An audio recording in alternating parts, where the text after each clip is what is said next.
Howdy Neighbors, David here.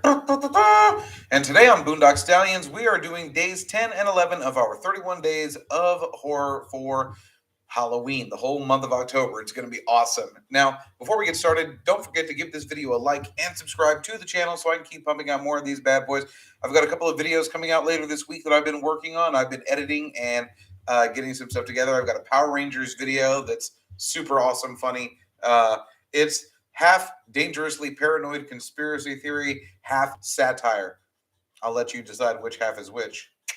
Anywho, so I was gonna watch the new Hellraiser movie on Hulu, but then I thought to myself, you know what? Why don't you binge watch the entire Hellraiser franchise before you do that?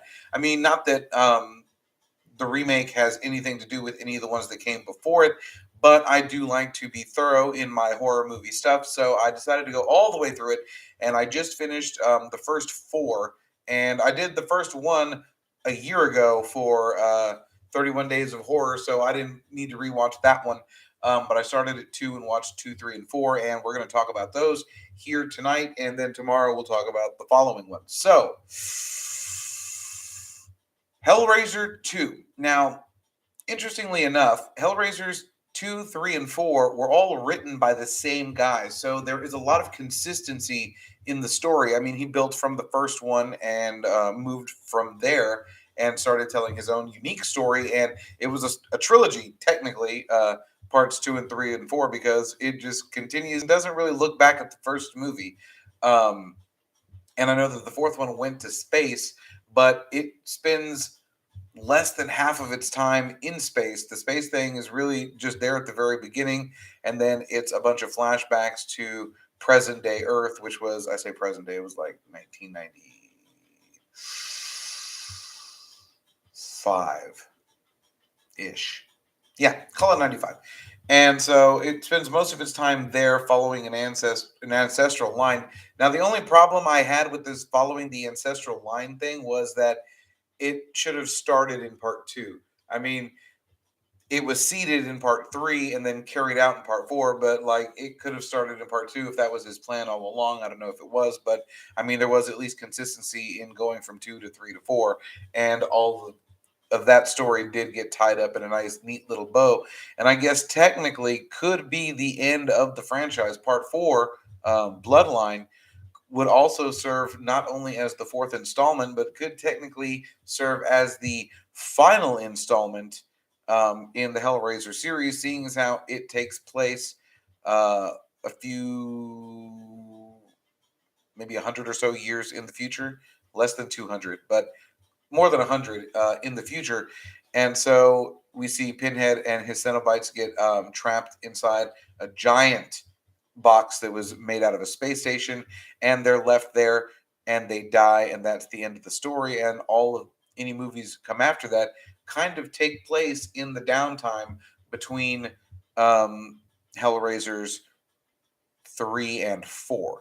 So that's an interesting way to look at that, is those movies take place between 3 and 4. Now, I do know that the character of Christy Cotton comes back in, maybe, I don't know.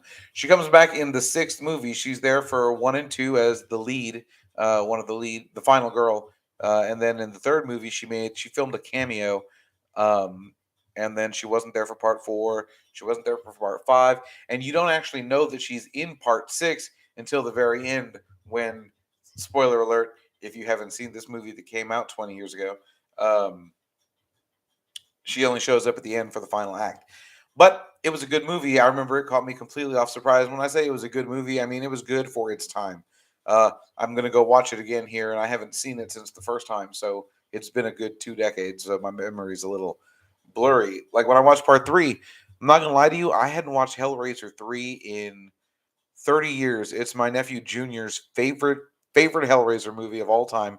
And I know that I've seen it a gajillion times when we were younger, but I honestly hadn't seen it in 30 years. Easy 30 years. And so a lot of things had changed over time in my memory, and I'd forgotten. I'd say changed. I just forgot a lot of things, and it was really fun to watch it, but it was still a solid movie.